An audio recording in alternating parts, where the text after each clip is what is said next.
Matt Noble here with Gold Derby, and I'm speaking with Jharrel Jerome, What's up, who Matt? plays Anthony Robles in Unstoppable. Jharrel, this film's a lot about goals and Anthony's goals. What was your goal as an actor approaching this role? Oh man, I guess a couple goals all wrapped in one to ultimately make an authentic performance of Anthony himself.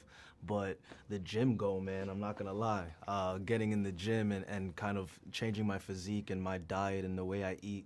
Um, Safe to say, before I started this project, I just wasn't the healthiest, in terms of thinking about what I ate and thinking about how often I was in the gym.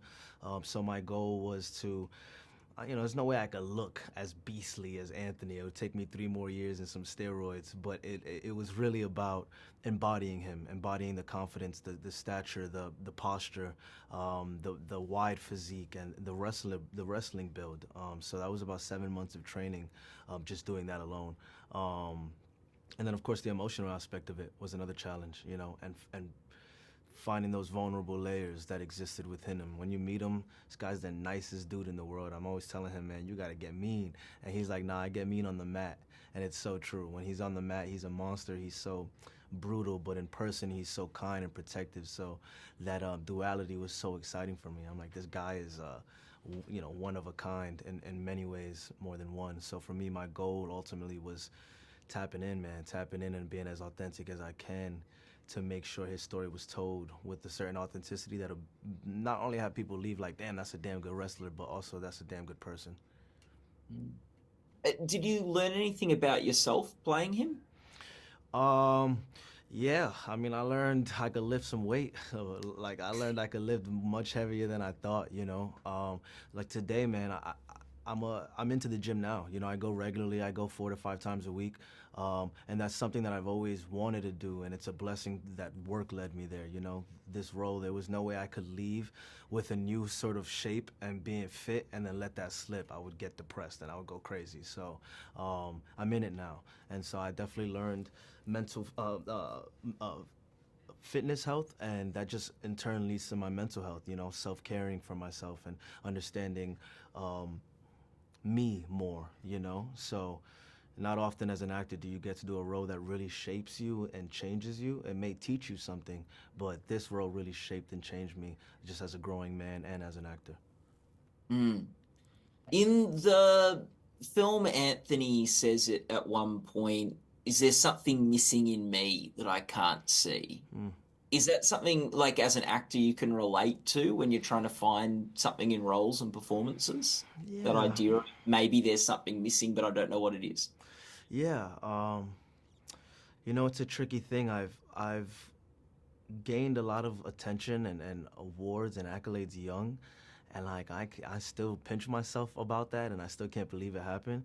But as I grow, I realize it's not all roses and dandies, and I got real spoiled is what I call it. Early on, I really got to, I mean, Moonlight and When They See Us, those projects don't come around every 5 years. For them to come around back to back, and then for me to be a part of it, that's just such a blessing that I was able to start my career with. But as an actor now, post writer strike, obviously post COVID, in a time where the industry is trying to figure itself out again, I'm still a black actor. I'm still an actor of color. I'm still an actor who faces adversity in the casting rooms and in the production offices, regardless of my talent or what I've gained before. So I'm sort of facing that a bit, like,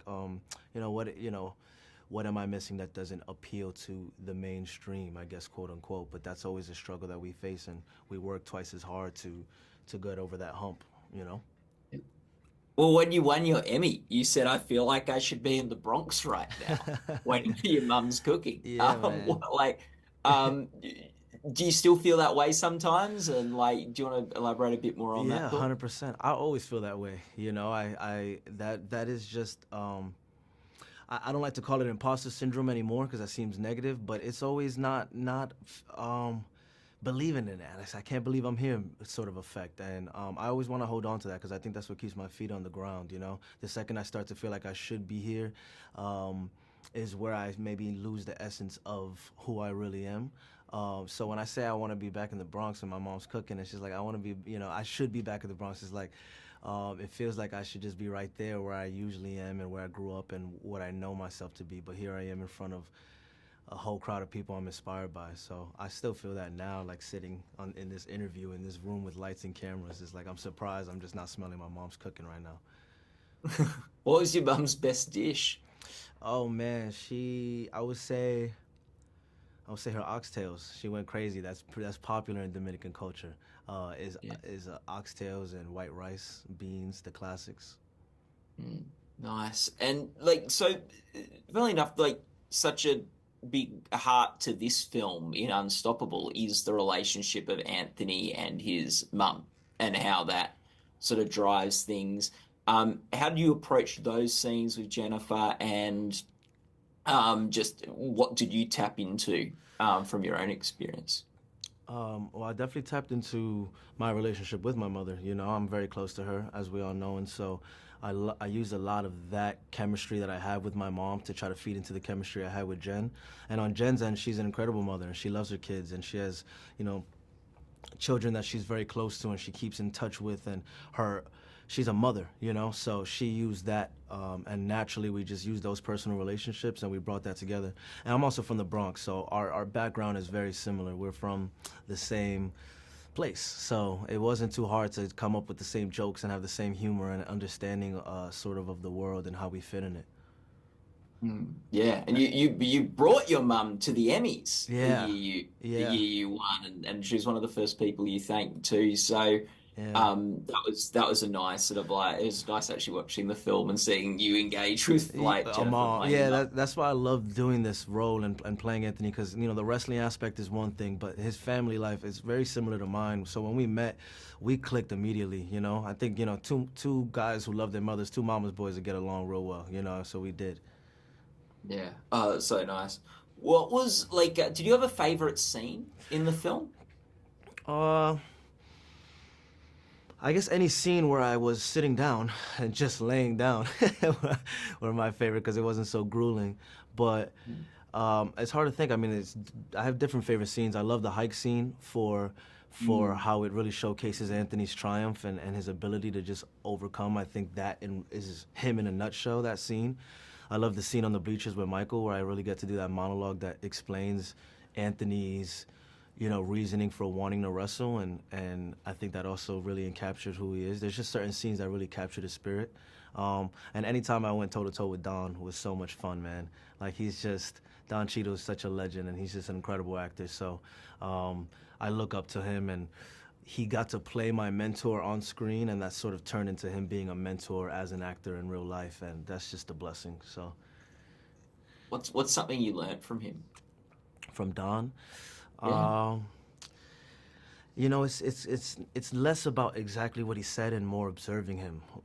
I learned, man, this man can shut off the world in 30 seconds. I mean, 10 seconds even. I'm the type of guy who's annoying. Like directors, like whenever you're ready, Jharrel, and I'm like, all right, give me a second, and I'm just silent for like a minute, and I have to get into my. He can really fall into his character, and it's as if he lived in the character his entire life. And to me, that takes such a comfort in yourself, and it's such a comfort in the technique that you've learned and mastered.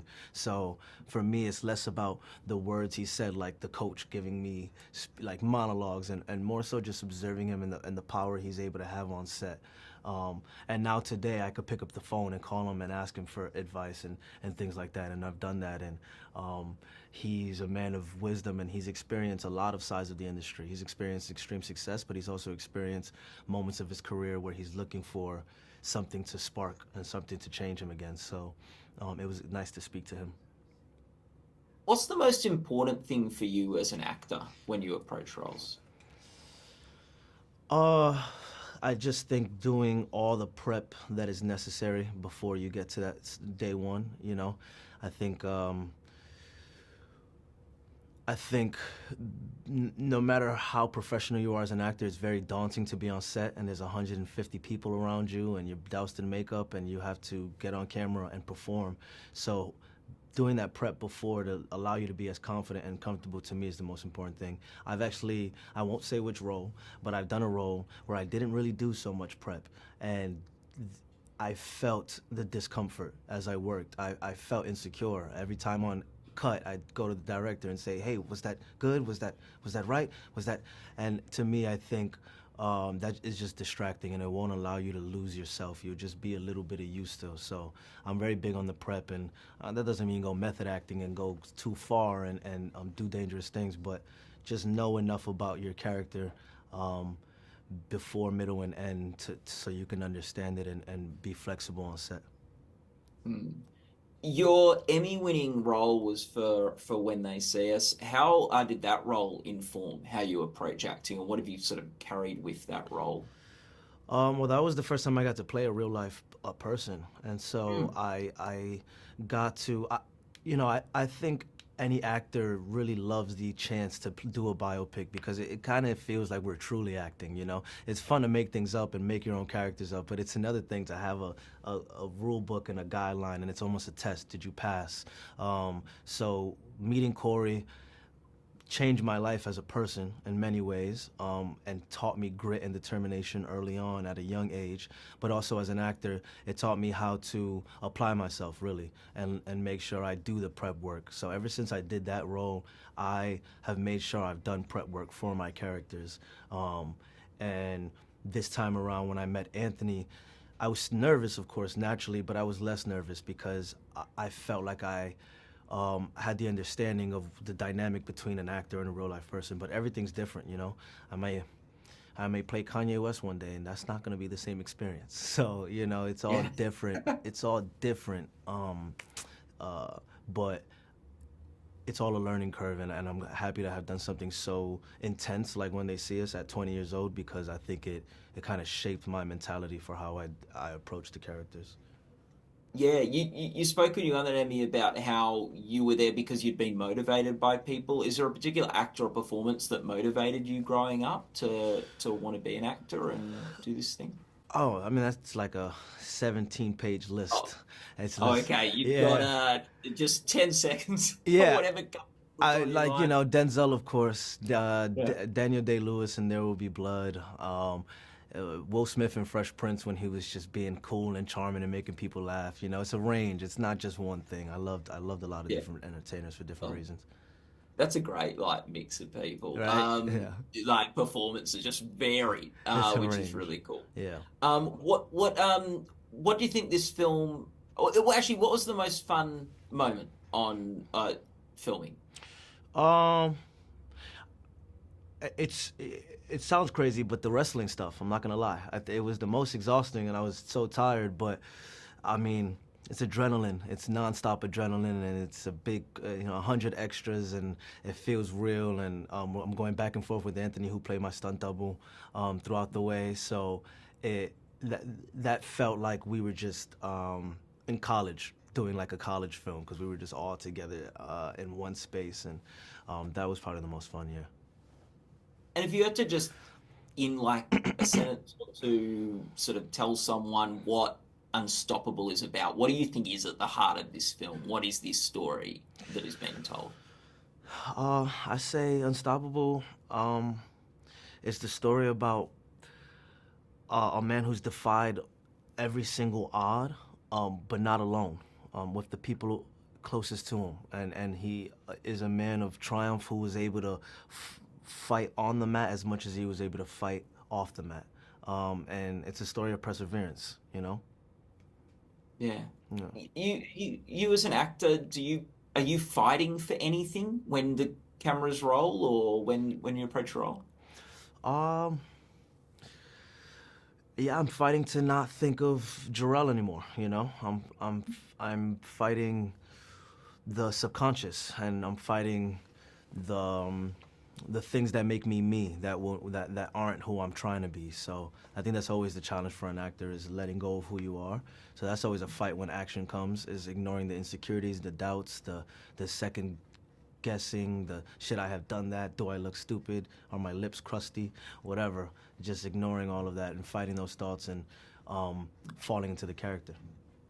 Yeah. Yeah. Well, we're going to tap out now, Same here. Jarrell. Thank you so much for spending some time with us today. People can go to goldderby.com to follow the Entertainment Awards. all the best of luck with upcoming awards in awards season. Sweet, man. And yeah, it's just been a joy to chat. Thanks so Thanks, much, man. Jharrel. Appreciate it, man.